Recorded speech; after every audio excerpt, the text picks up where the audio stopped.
నమస్తే అండి. నేను మీ భవానీ కుస్మాని. నేను బాగున్నాను. మీరు బాగున్నారు అనుకుంటున్నాను. అందరం బాగుండాలని ఆ భగవంతుడిని వేడుకుంటూ, ఈరోజు కొన్ని మాటలు చెప్పుకుందాం. అంటే యూట్యూబ్‌లో జరిగే విషయాలు, నిజాలా, అబద్ధాలా ఇలాంటివన్నీ కూడా అనుకుని మాట్లాడుకుందాం. అంటే ఈ మధ్య వర్షిణిది ఒకటి ఉన్నింది ఏదో. కొంచెం కొంచెమే చూస్తానండి ఇవన్నీ.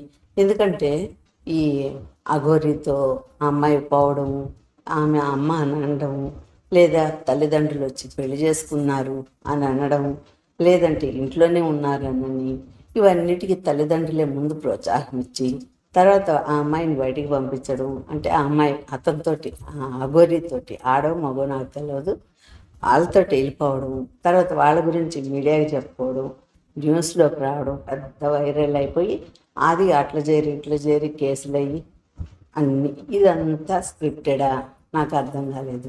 ఇక మళ్ళా అంత అయిపోయి గోల గోల అయిపోయి తర్వాత మళ్ళా అమ్మాయి అన్నతోటి ట్రైన్లో హ్యాపీగా రావడం, తర్వాత ఆమె వచ్చి మళ్ళీ రియలైజ్ అయిపోవడం, ఇదొక నాటకమో నిజమో నాకు అర్థం కాలేదు. తర్వాత అది అయిపోయింది. పక్క రోజే మళ్ళా ఈ ఐ డ్రీమ్లో చూశానండి అంతకుముందు ఒకటి స్క్రిప్టెడ్. అది నిజం అనుకొని నేను చాలా ఎమోషన్ అయిపోయాను. ఎమోషన్ అయ్యి దాని గురించి నేను వివరించాను వీడియోలో. చాలామంది స్పందించి అమ్మ ఇట్లాంటివన్నీ మీరు నమ్మేస్తారు, అదంతా స్క్రిప్టెడ్ అని చెప్పని నాకు కామెంట్స్ పెట్టారు. సరే అప్పటి నుంచి నేను ఇది కూడా నమ్మడం మానేశాను. ఎందుకంటే వీళ్ళు వ్యూస్ కోసం ఇలా వాడుతున్నారు. అంటే మనుషులనే కల్పించేసుకొని ఆ మనుషుల ద్వారా ఫోన్లు చేపించి ఆ ఫోన్లో ఒకటే మాట అరగంట సేపు చెప్పి ఆ తర్వాత లాస్ట్లో ఎండింగ్ కార్డ్ వేసేస్తారనమాట. అంటే సాల్వ్ చేసుకున్నట్లుగా. ఇదంతా ఇంత నాటకాలు సినిమాలు తీయచ్చండి, పెద్ద పెద్ద సినిమాలు. ఒక వారం 10 రోజుల ముందు ఒక అమ్మాయి అత్తవారింట్లో బాధలు పడలేక ఆ బిడ్డలను తీసుకొని పుట్టింటికి వస్తే ఆ పుట్టింటి వాళ్ళు ఆదరించక చావో రేవు ఏదో ఒకటి నీ అత్తవారింట్లోనే తేల్చుకో, మా ఇంట్లో ఉండడానికి లేదు, మాకు వాల్యూ పోద్ది, అంటే సంఘంలో గౌరవం పోద్ది అని చెప్పని ఆడపడుచుని తరిమేశారు. ఇక అక్కడ కష్టాలు భరించలేక ఇక్కడ ఆదరణ లేక తల్లిదండ్రుల దగ్గర ఆ అమ్మాయి బిడ్డలు వదిలేసేసి ఆత్మహత్య చేసుకుంది. ఇది ఎవరికి నష్టం? ఇంత అమాయకంగా ఆడపిల్లలు ఉంటే ఎట్లా ధైర్యంగా ఉండాలి కానీ అని నేను బాధపడ్డాను. తల్లిదండ్రులుగా మీరు బిడ్డ కష్టంతో ఉండి అత్తగారింట్లో కష్టంగా ఉండి మీ ఇంటికి పుట్టింటికి వచ్చినప్పుడు కాస్త ఆదరించండి. వాళ్ళ ఆవేశంతో వచ్చారు, కష్టంతో వచ్చారు, ఎలాగ వచ్చారో ఆదరించి ఒక 4 రోజులు మీ ఇంట్లో పెట్టుకుని ఆ అమ్మాయికి వివరాలన్నీ తెలుసుకుని ఆ అమ్మాయికి కాస్త మంచి మాటలు చెప్పి ధైర్యాన్ని చెప్పి మీరు అక్కడ అత్తగారింట్లో కూడా విషయాలు తెలుసుకుని ఏంటి ఎవరి మధ్యన పొరపాటు వచ్చింది ఏంది అని తెలుసుకుని పరిష్కరించాలే. కానీ బిడ్డని అలా విధంగా నువ్వు చస్తే చావో రేవో నీ అత్తగారింట్లోనే చూసుకో, మాకు పరువు పోద్ది అనుకోకండి. పరువు గురించి ఆలోచించే రోజులు పోయినాయి ఈ మధ్యకాలంలో. ఎందుకంటే అది ఇంకా కూడా మీరు పట్టుకొని పరువు కోసం అనుకుంటున్నారో లేక భారం అనుకుంటున్నారో, కానీ ఆ బిడ్డని మీరు ఆ విధంగా చేసినందువల్ల మళ్ళా అత్తగారింటికి పోయి ఆత్మహత్య చేసుకుంది. అది ఎవరికి నష్టం అంటారు? కాబట్టి ఇప్పుడు అన్యాయం అయిపోయింది. మీరు ఆదరించకపోగా తల్లిదండ్రులు ఆదరించలేదు, మీకు బాధ లేదేమో. అత్తగారింట్లో కష్టాలు పెట్టారు, మీకు బాధ లేదేమో. తర్వాత మళ్ళా కూడా పెళ్లి చేసుకోవచ్చు ఆ భర్త, ఆయనకు బాధ లేదేమో. ఇప్పుడు అన్యాయం అయిపోయింది ఎవరు? ఆ పసిబిడ్డలు తప్పితే ఇంకెవరూ కాదు. ఇలాంటివన్నీ ఆలోచించుకుని మీరు మీ బిడ్డని ఆదరించండి. 4 రోజులు మీ ఇంట్లో పెట్టుకోండి, వాళ్ళ కష్టసుఖాలు తెలుసుకోండి. కాస్త ఆ వేడి తగ్గాక వాళ్ళకి మంచి మాటలు చెప్పి మళ్ళా అత్తగారింటికి పంపించండి. మీరు ఆ విధంగా లోకం కోసం పరువు కోసం ఆడబిడ్డని అన్యాయం చేయొద్దు. అట్లాగా అందరం అనుకునేది ఏంటి?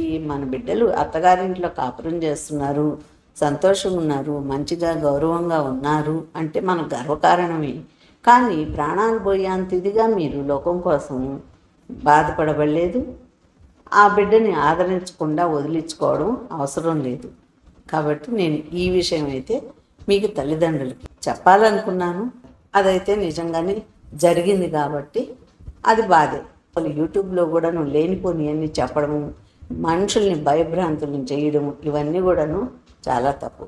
ఇక రోజునైతే ఒక అబ్బాయి లైవ్లో ఈ ఐ డ్రీమ్లోనేనండి, ఐ డ్రీమ్లోనే, అంటే అంతకుముందు చూసింది కూడా ఐ డ్రీమ్లోనే. ఈ ఐ డ్రీమ్లోని ఆ అబ్బాయి 6 నిమిషాలు చెప్పిందే చెప్పి లైవ్లో చెప్పాడనమాట.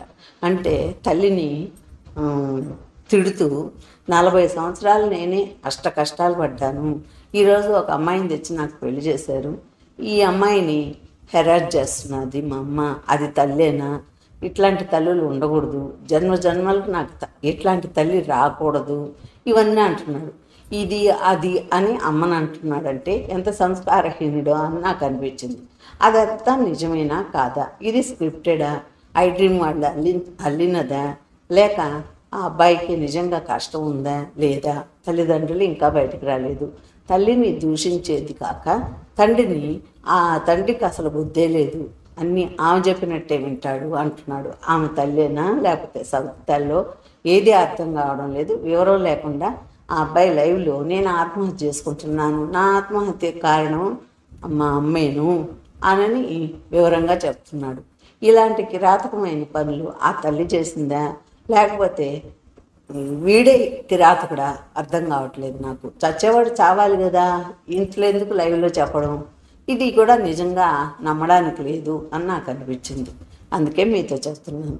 తర్వాత మళ్ళీ న్యూస్ ఛానల్స్ ఇంకా రకరకాలుగా, ఒకటి దొరికితే చాలు కదా, ఇంకా అందరూ మొదలు పెడతారు ఛానల్స్ అంతా ఎవరో ఒకరి గురించి దుమ్మెత్తిపోయడానికి.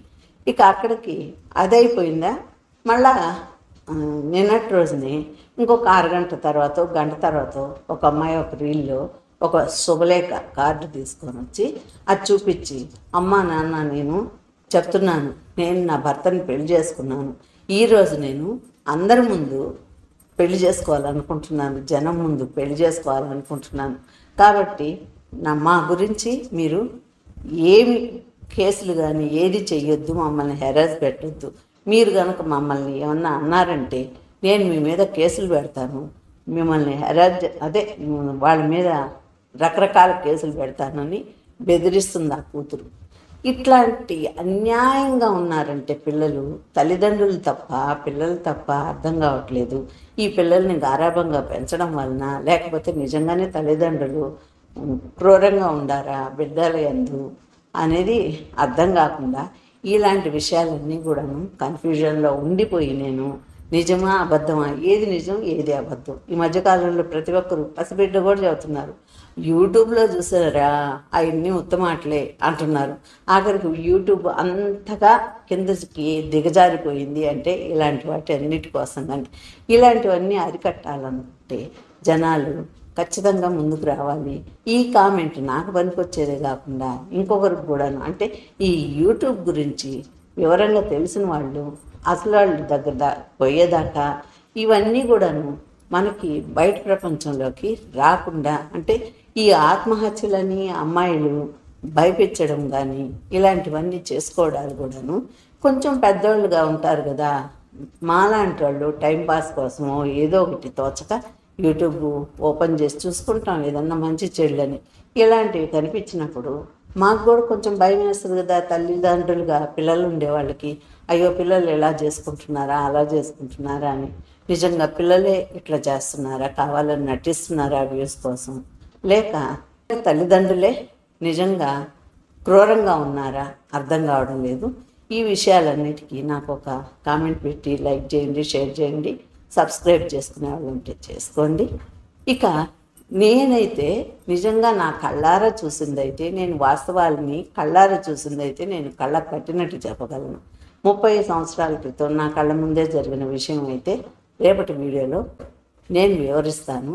ఈరోజైతే నా ఈ కన్ఫ్యూజన్స్కి, నా క్వశ్చన్స్కి, నాకుండే డౌట్స్ అన్నిటికీ కూడాను మీరే ఒక కామెంట్ పెట్టి నాకు ఒక లైక్ చేసి షేర్ చేయండి. ఈ రోజుకైతే నా వీడియో ఇంతేనండి. మళ్ళీ ఒక వీడియోతో మీ ముందుకు వస్తాను.